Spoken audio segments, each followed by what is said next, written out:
आज हम देखेंगे उत्तर प्रदेश शिक्षक भर्ती परीक्षा यूपी टेट 2017 का क्वेश्चन पेपर और व्याख्यात्मक हल होगा इसका दिया हुआ। इसमें ये कक्षा 1 से 5 तक के लिए है प्राइमरी टेट। चलिए देखते हैं। पहला जो इसमें भाग है वह है आपका बाल विकास एवं शिक्षण विधि से संबंधित इसमें प्रश्न पूछे जाते हैं। पहला क्वेश्चन है, निम्न में से कौन सा युग्म सही नहीं है। तो जैसा कि आप देख सकते हैं चार ऑप्शन दिए गए हैं, उसमें से जो आपका फोर्थ ऑप्शन हो जाएगा डी वह सही है। सीखने का समग्र सिद्धांत और हल ये सही युग्म नहीं है। क्लार्क एल हल सीखने के समग्र सिद्धांत से संबंधित न होकर सीखने के व्यवहारवादी सिद्धांत से ये संबंध रखते हैं। आगे देखिए आप, सेकंड क्वेश्चन है, इनमें से किनका नाम सुजनन शास्त्र के पिता से जुड़ा हुआ है। तो इसमें राइट ऑप्शन दिया ही गया है बी गाल्टन। तो सुजनन शास्त्र के पिता फ्रांसिस गाल्टन को कहा जाता है। उन्होंने 1883 ईस्वी में सुजनकी शब्द का पहली बार प्रयोग किया। सुजनन शास्त्र में मानव के आनुवांशिक गुणों में सुधार से संबंधित अध्ययन किया जाता है। नेक्स्ट, ग्रंथियों के आधार पर व्यक्तित्व के विभिन्न प्रकारों की चर्चा किसने की। तो इसमें जो भी इन्होंने ऑप्शन दिए है उसके बारे में देखिए कि व्याख्या दी गई है। व्यक्तित्व के विभिन्न प्रकारों की चर्चा अलग अलग मनोवैज्ञानिक ने विभिन्न मतों के आधार पर किया है। जहाँ कैनन ने ग्रंथियों के आधार पर विभिन्न प्रकारों की चर्चा की, वहीं क्रेस्मर ने शारीरिक आधार पर व्यक्तित्व के विभिन्न प्रकारों की चर्चा की।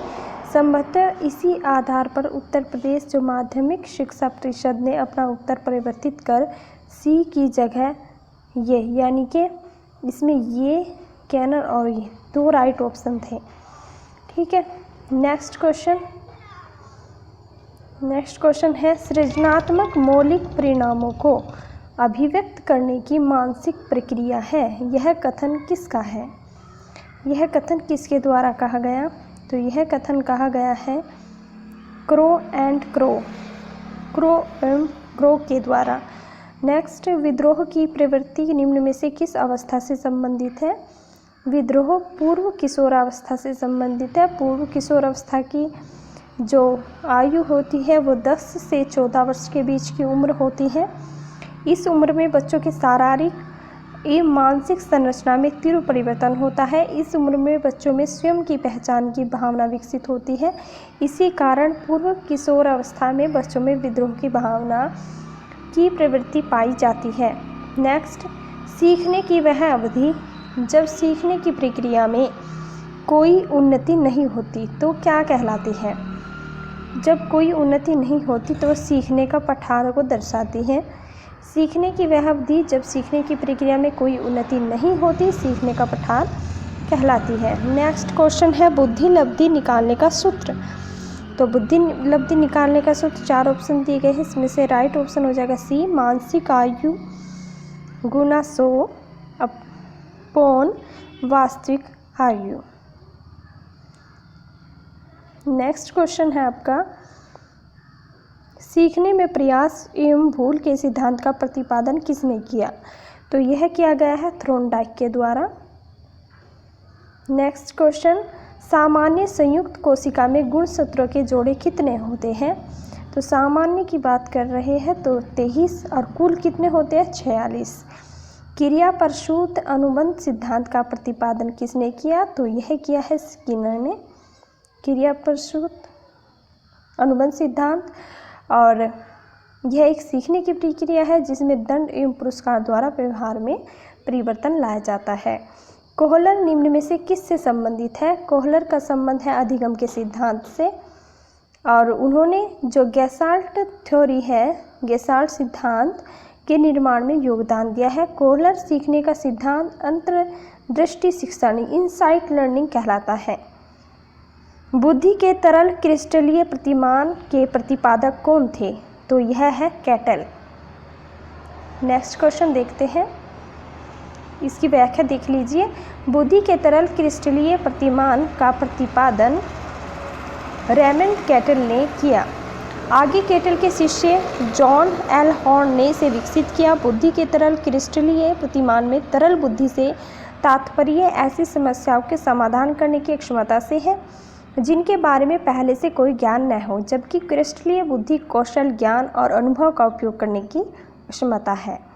शिक्षण हेतु मानसिक उद्वेलन प्रतिमान का प्रयोग निम्न में से किसके सुधार हेतु किया जाता है?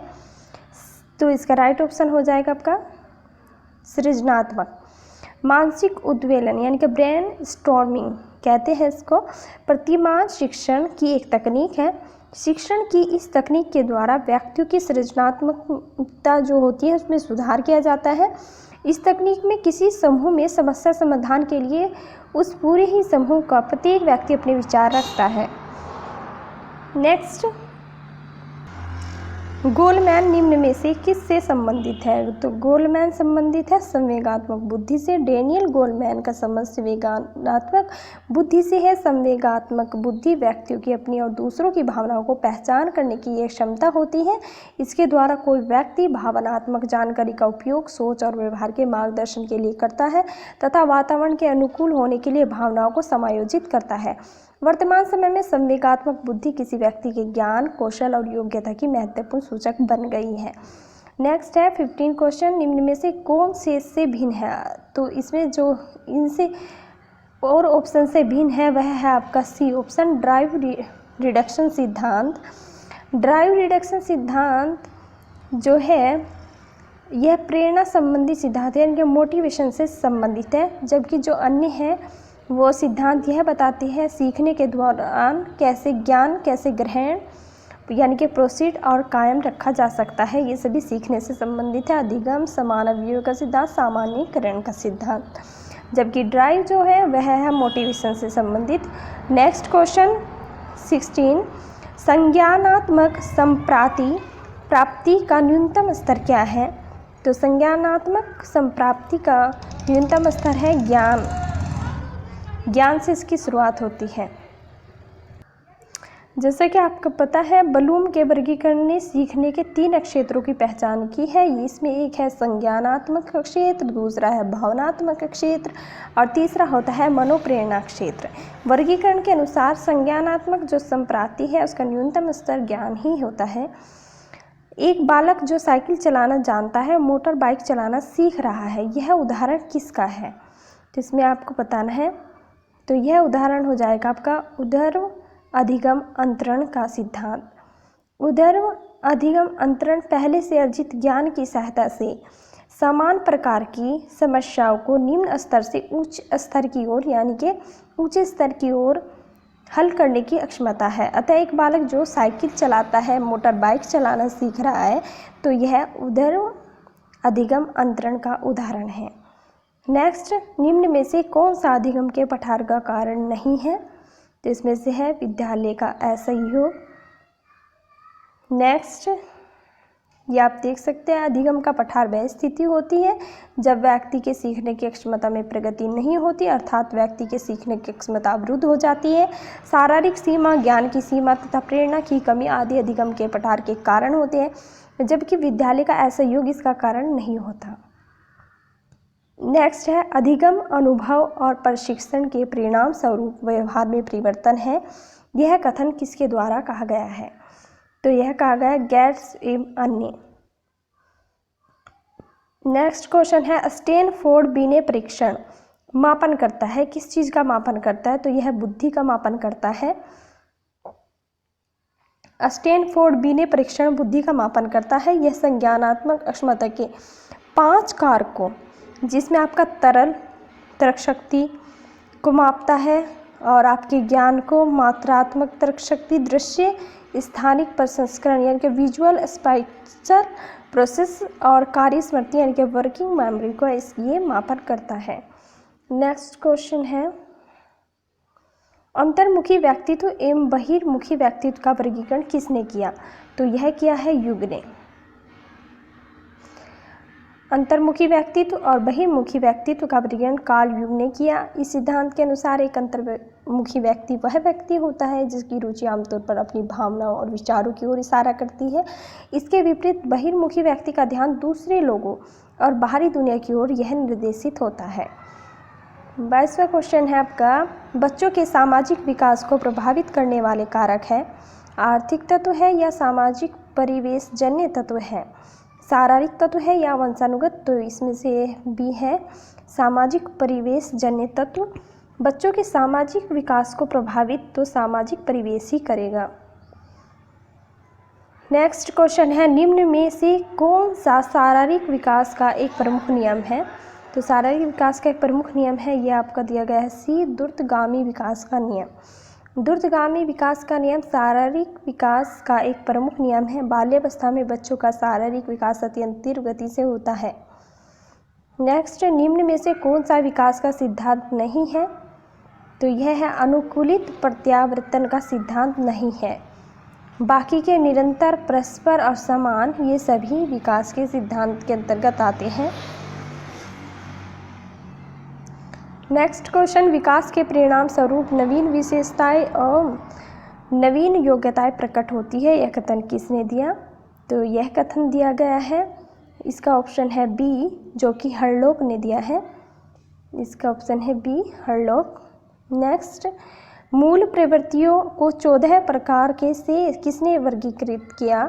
तो यह क्या है, मैकडूगल ने 14 प्रकारों में मूल प्रवृत्तियों को विभाजित किया है।